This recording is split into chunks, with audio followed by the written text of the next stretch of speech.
Hello tout le monde! Aujourd'hui on se retrouve pour un nouveau tuto avec la machine Silverreed LK150, ici présente, pour réaliser ce petit cardigan très mignon.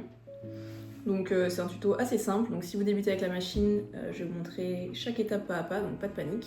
Donc moi j'ai utilisé cette laine de chez Hobby Yarn, que j'ai commandé sur internet. J'ai utilisé 4 pelotes comme ça de 100 grammes, et c'est 100% acrylique, polyacrylique, et elle s'appelle Fluffy Dye. Très mignon. Voilà.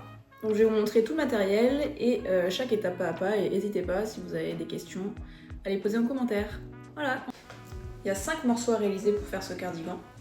2 devant, 1 derrière et 1 pour chaque manche. Donc les manches et le derrière, c'est littéralement juste des grands rectangles. Et devant, il y a juste une petite décroissance ici pour faire un petit col, mais encore c'est même pas obligatoire de le faire. Donc c'est vraiment très simple, et sur les extrémités, j'ai rien fait à part sur les manches où j'ai fait quelques cottes. Je vous montrerai comment faire, mais c'est pas non plus obligatoire si vous avez la flemme. Et voilà. Je vous ai remis ici tout le matériel dont vous aurez besoin. Vous pouvez vérifier que vous avez bien tout. Si jamais vous voulez aller plus vite et que vous êtes déjà très à l'aise avec la machine, voilà un peu les étapes clés à suivre si vous arrivez à comprendre ce que j'écris. J'utilise un bobinoir pour enrouler mes pelotes, mais c'est pas forcément obligatoire, c'est juste mieux pour avoir le moins de tension possible. Et on va pouvoir commencer avec le panel de dos. Donc on va venir sortir 60 aiguilles de chaque côté du zéro. Et on peut enfiler notre fil dans la machine. Il y a différentes manières de commencer un projet. Moi je commence toujours par cette manière. Je fais un nœud coulant avec mon fil, comme sur la vidéo. Et puis je vais venir l'enrouler autour de chaque aiguille.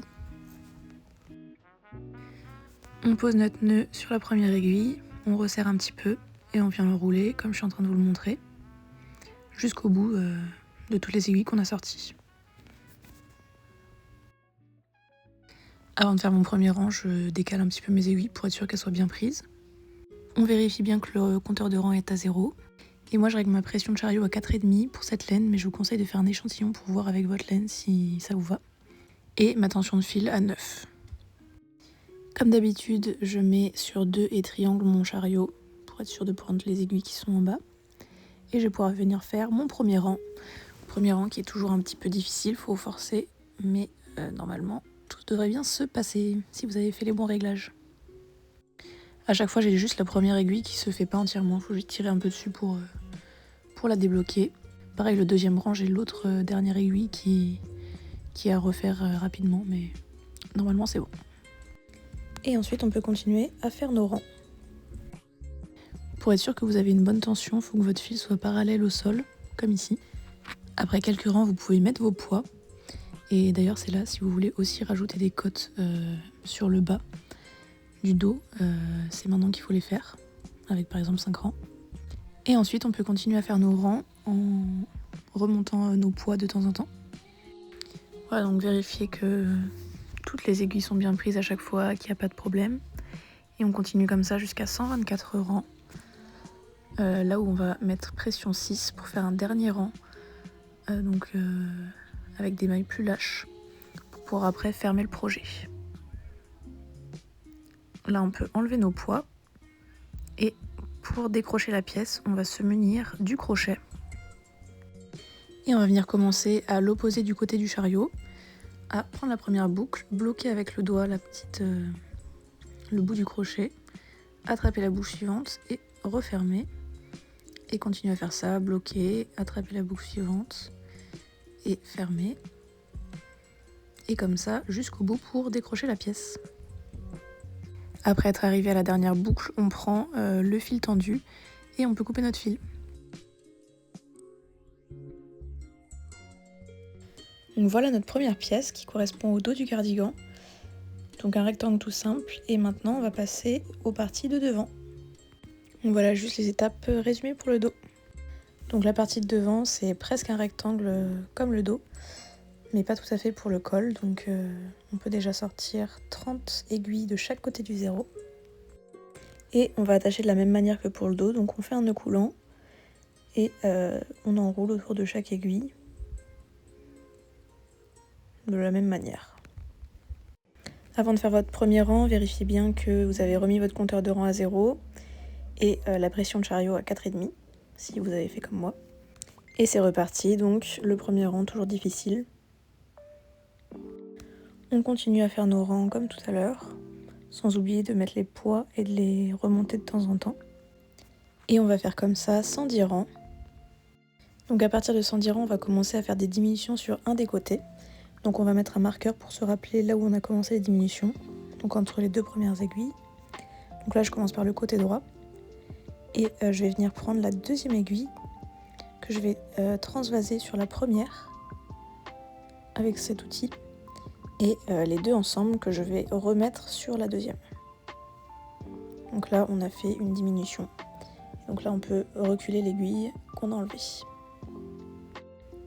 On peut faire un rang. Et comme ça, tous les rangs, je vais diminuer d'une aiguille jusqu'à atteindre 124 rangs comme tout à l'heure. Je vous remontre comment on fait une diminution. On prend la deuxième qu'on met sur la première et on reprend les deux qu'on remet sur la deuxième. Sans oublier de remettre en position hors travail tout au fond l'aiguille qu'on a libérée.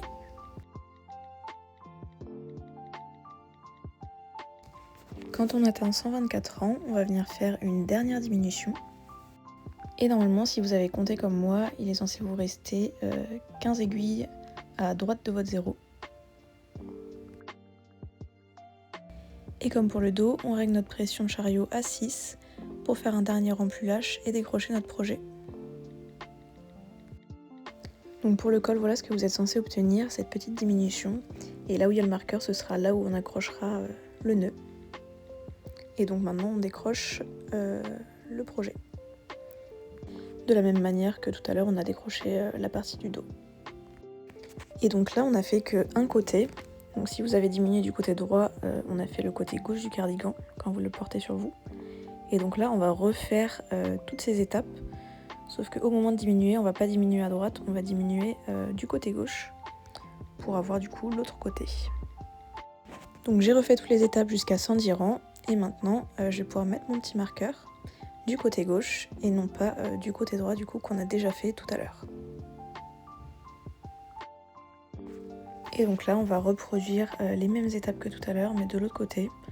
Donc on fait notre première diminution, un rang, une diminution, un rang, une diminution jusqu'à 124 rangs où on fait notre dernière diminution et notre dernier rang après à pression 6.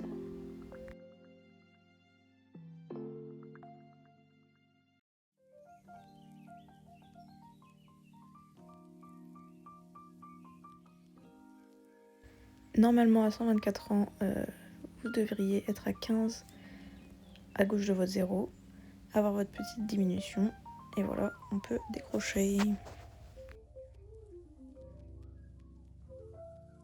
Je laisse toujours un peu de marge de fil quand je coupe pour faire les coutures, comme ça j'ai déjà une base qui est accrochée. Voilà, donc si vous êtes arrivé jusqu'ici, c'est que normalement vous avez ces trois pièces, donc le dos et le devant. Et il va vous manquer plus que les manches. Donc avant de commencer les manches, on va faire un petit peu de couture. Donc placez bien vos pièces dans le bon sens. Donc les parties de devant du côté extérieur et la partie de dos du côté intérieur face à vous. Et on va faire la couture des deux épaules, des extrémités jusque là où on a commencé à faire des diminutions. Donc je vais vous montrer la technique que j'utilise pour avoir la couture la plus invisible possible. Je passe entre chaque double fil qui forme un V. Je vous laisse regarder la vidéo, c'est peut-être plus clair.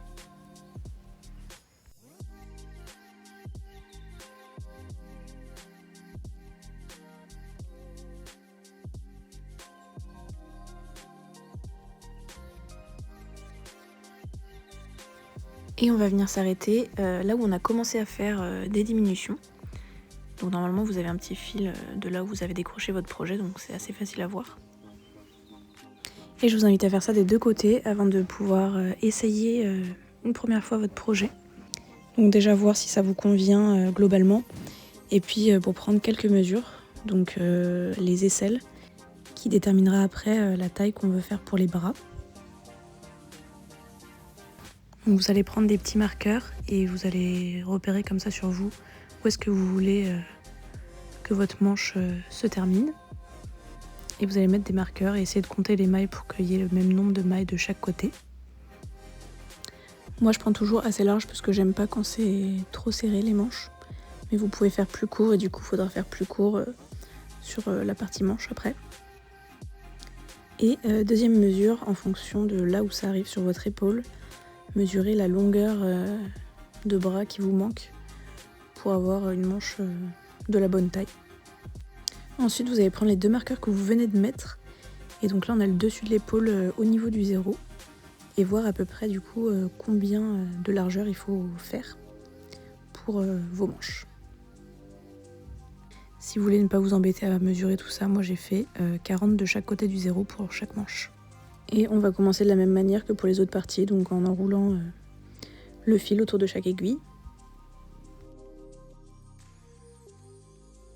Donc vous allez faire 5 rangs et moi du coup j'ai fait quelques cotes, donc je vais vous montrer comment faire. On se munit de ce petit crochet et on va venir retirer une aiguille sur 2, une par une, hein, pas toutes d'un coup, et remonter les mailles à l'envers. Donc il va falloir piquer dans la première boucle. Donc au début c'est un petit peu difficile, mais après vous allez voir que on prend vite la main. Il faut défaire avec le doigt et ensuite la remonter dans l'autre sens. Donc quand vous avez piqué dans votre première boucle, il faut la faire passer derrière le clapet, tenir le clapet avant d'attaper la boucle suivante. Et on vient raccrocher le tout là où c'était, donc sur l'aiguille d'avant. Je vais vous remontrer d'un peu plus près. Donc je décroche mon aiguille, je viens chercher la première boucle, donc quand on tire un peu dessus on voit très vite où est-ce qu'elle est. On essaye de l'attraper. On peut défaire avec le doigt tout le reste. Et on vient remonter nos mailles dans l'autre sens. C'est ce qui fait cet effet côtelé du coup d'en faire une sur 2. Et on n'oublie pas de repousser les curseurs au fond pour être sûr que ça sorte pas. Donc vous allez faire ça sur toute la longueur et voilà ce que c'est censé donner, donc ça fait des belles finitions. Donc on va mettre les poids avant de continuer à faire des rangs. Donc je mets un gros poids au milieu et des petits poids sur les extrémités. Et vous allez continuer à faire des rangs comme ça, sans augmentation, sans rien, jusqu'à 90 rangs. Et à 90 rangs, vous allez mettre votre pression de chariot à 6 pour faire un dernier rang. Et maintenant, vous pouvez décrocher votre pièce avec le crochet de la même manière que les pièces d'avant. Donc maintenant que vous avez votre manche, vous allez en faire une deuxième. Et ensuite, on va pouvoir assembler tout ça. Donc je vais vous montrer comment je fais mes coutures. Donc vous allez placer votre projet de cette manière. Donc vérifiez toujours que ce soit dans le bon sens, que la pièce soit dans le bon sens. Et vous allez commencer par accrocher là où vous avez mis vos marqueurs pour les aisselles, aux 2 extrémités de votre pièce de bras, comme je suis en train de le faire ici. Et du coup, on va commencer par coudre entre les 2 marqueurs.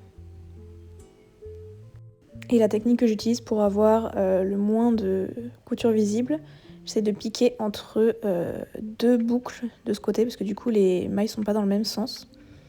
Et ici, je pique toujours dans mon V pour ce côté, mais c'est l'autre côté qui est un peu plus technique.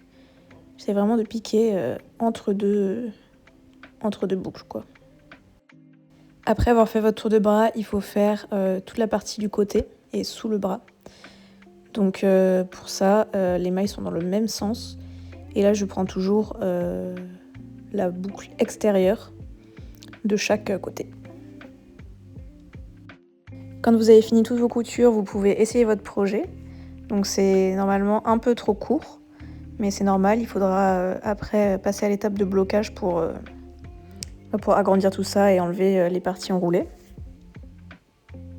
Mais ça donne déjà un premier aperçu. Et maintenant, on va passer à la dernière étape avec la machine, le petit nœud, si vous en faites un. Et après, on pourra passer au blocage.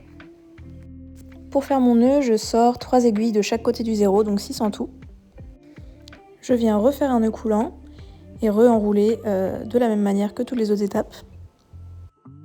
Je mets mon chariot à pression 3,5, le compteur de rang à 0 et c'est reparti pour faire des rangs. Dès que vous avez assez de matière, n'hésitez pas à mettre votre poids, donc le petit poids il est parfait pour cette taille. Et vous allez faire beaucoup de rangs, donc n'oubliez pas non plus de remonter le poids. J'ai fait 120 rangs, ce qui aussi équivaut à 50 cm de longueur. Et comme d'habitude, je finis avec un dernier rang à pression 6. Et vous pouvez décrocher votre pièce. Vous allez en faire 2 comme ça, des petits fils. Et moi j'ai cousu les 2 extrémités ensemble pour être sûr que ça s'ouvre pas. Et donc de la même manière que le côté, donc j'ai pris les boucles extérieures à chaque fois. Ça permet de revoir un peu cette manière de coudre qui est bien invisible.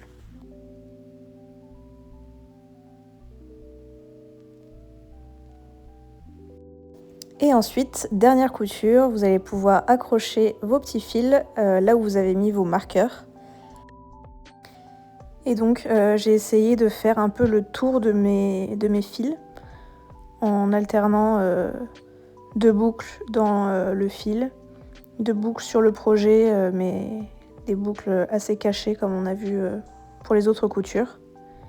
Et normalement, ça se voit pas trop, c'est assez propre.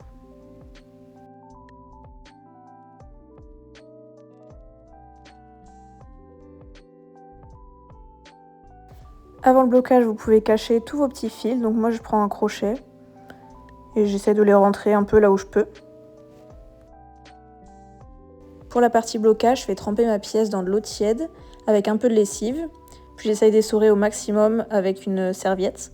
Et ensuite, je fais sécher à plat en essayant de le mettre dans une position qui me convient avec les bonnes dimensions. Et voilà le travail. Voilà le cardigan terminé. Donc j'espère que la vidéo vous aura plu, que vous avez réussi à tout comprendre et à le réaliser sans problème. Et voilà, n'hésitez pas à mettre des commentaires s'il y a des choses que vous n'avez pas compris. Et on se retrouve très vite pour de nouveaux tutos. Bisous!